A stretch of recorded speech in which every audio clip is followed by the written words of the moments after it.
Buenas tardes, profesor. El tema a tratar es sobre el accidente cerebrovascular, más conocido como ACV.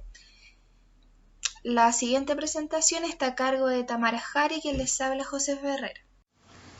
A modo de introducción, debemos saber que el ACV es un conjunto de trastornos vasculares por oclusión vascular, trombosis, embolia o por hemorragia.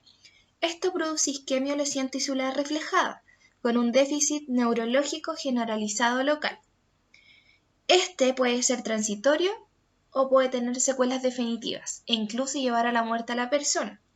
De acuerdo a la Organización Mundial de la Salud, OMS, se entiende por accidente cerebrovascular un síndrome clínico de desarrollo rápido debido a una perturbación focal de la función cerebral, de origen vascular y de más de 24 horas de duración. Así lo describió el MinSal en el año 2013. Por todo lo anterior, el ACV se constituye como un problema crítico de la salud pública. En la epidemiología internacional nos centramos en 5 países: Chile, Argentina, Brasil, México y Colombia. En Chile sería la primera causa de muerte con 8.400 muertes al año. Luego estaría Argentina y Brasil, que sería la segunda causa de muerte. Y luego México y Colombia, que esta sería la tercera causa de muerte. Siguiendo con la epidemiología, mundialmente, corresponde a la tercera causa de muerte a nivel mundial. Primera causa de discapacidad en adultos. Conlleva un 4% de gastos en salud a nivel mundial. Al año en el mundo, según la OMS, 15 millones de personas sufren un ACV, de las cuales 5 millones fallecen y 5 millones quedan con secuelas permanentes. Nos encontramos con tipos de ACV. Uno de ellos es el isquémico, este es el menos letal, y un 63% de los ACV en Chile son de tipo isquémico. Generalmente se produce por la obstrucción de una arteria que va al cerebro. La obstrucción es debida a la formación de un coágulo. Luego estaría el hemorrágico. Este es el más letal. Este lleva a la persona a la muerte. 23% de los ACV en Chile son de tipo hemorrágico. Esto ocurre cuando se revienta un vaso sanguíneo en el cerebro. Esto puede ocurrir si la pared del vaso sanguíneo está débil o si un coágulo de sangre se atora. La sangre se derrama fuera del vaso y daña el tejido cerebral. Aquí podemos apreciar dos imágenes de un ACV hemorrágico y un ACV isquémico, donde en el ACV hemorrágico la hemorragia parte en un área cerebral. Esta puede crecer y abarcar todo el cerebro. En el ACV isquémico, como se aprecia en la imagen, es debido a una obstrucción en una arteria del cerebro. Y en la fisiología nos quisimos centrar en las arterias cerebrales, ya que ellas cumplen una función muy importante en nuestro organismo. Bueno, debemos saber que la sangre irriga el cerebro a través de dos pares de grandes arterias: las arterias carótidas internas y las arterias vertebrales. En el cráneo, las arterias vertebrales se unen para formar la arteria basilar. Esta, como se aprecia en la imagen, se encuentra en la parte posterior de la cabeza. Las arterias carótidas internas y la arteria basilar se dividen en varias ramas, entre las que se encuentra la arteria colateral. Algunas de estas ramas arteriales se unen a su vez para formar un polígono. Como se aprecia en la imagen, este sería el polígono de Willis, que conecta las arterias vertebrales y las arterias carótidas internas. Desde el polígono de Willis emergen otras arterias. Esta es como si se tratara de un camino que sale de una rotonda. Estas ramas transportan la sangre a todas las zonas del cerebro. Cuando las grandes arterias que irrigan el cerebro se obstruyen, algunas personas no presentan síntomas o no sufren un accidente cerebrovascular.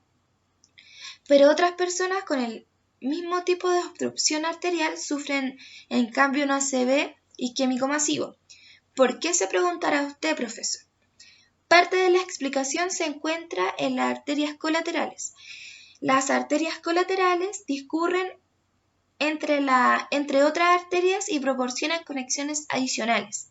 Estas arterias incluyen el polígono de Willis y las conexiones entre las arterias que ramifican desde el polígono. Algunas personas nacen con arterias colaterales grandes, que pueden protegerlas de los accidentes cerebrovasculares. En estos casos, cuando las arterias se bloquean, el flujo sanguíneo continúa a través de una arteria colateral, lo que impide que se produzca el accidente cerebrovascular. Otras personas, en cambio, nacen con arterias colaterales pequeñas. Estas arterias pueden ser incapaces de transportar suficiente sangre a la zona afectada, por lo que produce un accidente cerebrovascular. Siguiendo con la fisiopatología, la fisiopatología de la ACV resulta de la interrupción del flujo sanguíneo al parénquima cerebral, en virtud del cual se interrumpen los suministros de oxígeno y glucosa hacia las células cerebrales. Si el aporte de flujo disminuye, la célula entra en un estado de hibernación, donde detiene su metabolismo y su actividad eléctrica, pero sin daño en sus estructuras celulares, por lo que la célula con potencial de recuperar su función. Si se restablece el flujo sanguíneo, sin embargo, si la interrupción del flujo sanguíneo es sostenida o sobrepasada un umbral crítico, se echan a andar mecanismos de excitotoxicidad con daño en las membranas celulares, que finalizan con la muerte celular y la pérdida definitiva de su función.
Bueno, también en el ACV tenemos factores de riesgo.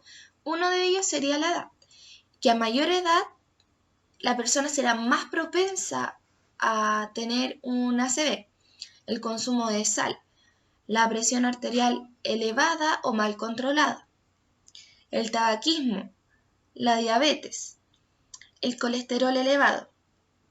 El colesterol en este punto es importante, pues permite el desarrollo de trombos. Y por último, la obesidad. También tenemos medidas preventivas, como disminuir el consumo de sal, controlar la presión arterial, no fumar, moderar el consumo de alcohol, practicar actividad física al menos 3 veces a la semana y evitar el exceso de sobrepeso. Esto también es llevar a la persona a una vida saludable, a una buena alimentación. Bajar el consumo de sal, con un control de presión arterial si es que sufre de hipertensión, etc. El caso que se nos presentó es el siguiente. ¿Cómo se ha afectado desde el punto holístico un grupo familiar que tiene a su cuidado un paciente de 85 años con postración severa producto de una ACV? Todos ya sabemos que los cuidadores dedican gran parte de su tiempo, amor, esfuerzo y por sobre todo dedicación a estas personas que se encuentran postradas.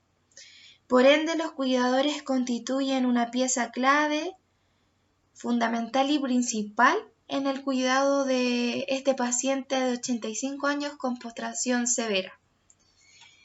Pero, ¿qué pasa con el grupo familiar y su cuidador? La situación de cuidar a un usuario postrado dentro de un grupo familiar genera cambio en el estilo de vida de la familia.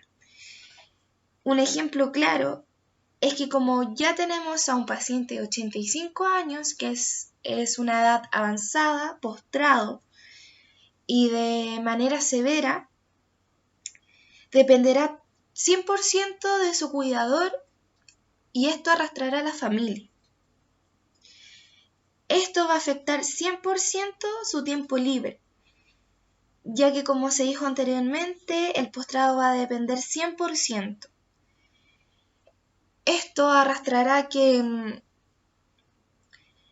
el cuidador tenga problemas de salud y que se manifieste con cansancio físico y aún más el cansancio mental.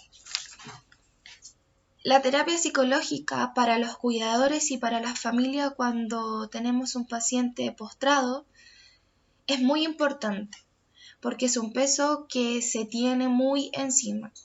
No se duerme bien en la noche, a veces no se duerme, no se pueden salir a hacer los trámites con la libertad que se tenía antes.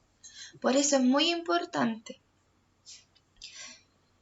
que tanto la salud se centre en el postrado, pero también en su familia, porque es el núcleo familiar se verá demasiado afectado y aún más cuando la persona fallece, porque las personas se llevan como tan acostumbrada a esta situación de quizás no dormir, de pasar una noche mala, pero ya lo toman como de uno, que cuando ya la persona fallece, esta persona tiende a tener un vacío que lo lleva a la depresión, porque muchas veces no se entiende que esa persona, que este paciente de 85 años ya tiene que descansar, porque al ser un paciente ya postrado de manera severa, dependerá de muchos cuidados, de tener sus controles médicos al día, de no faltar a ningún control, de sus medicamentos a la hora. Por eso es muy importante la salud psicológica, ya que esto va a arrastrar a la familia a una situación de estrés a un nivel alto. Entonces nosotros trabajaríamos lo que es la marcha, una actividad, entregarle una ayuda técnica, ya que, y si tiene disartría, nosotros no nos vamos a enfocar solamente en esto porque esto lo ve el fonoaudiólogo, pero sí quizás entregarle una ayuda técnica en el cual sería un tablero en el que él con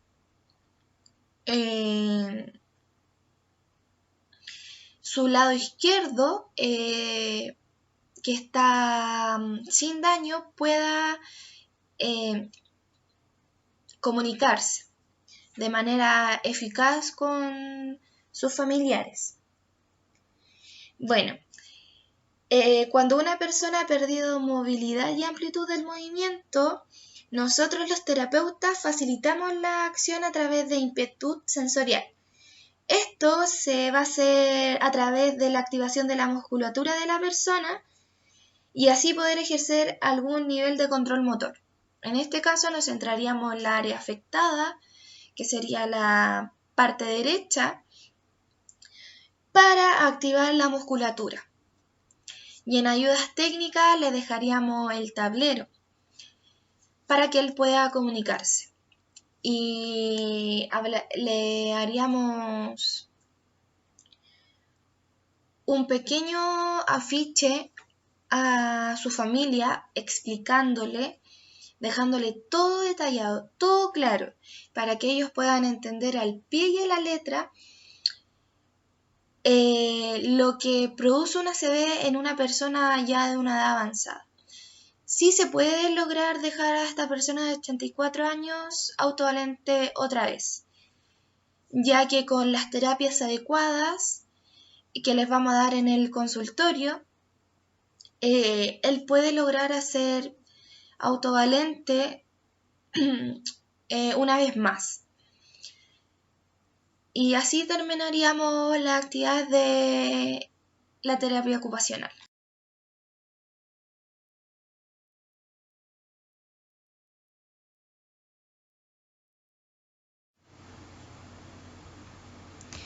Muchas gracias, profesor, por observar nuestra presentación.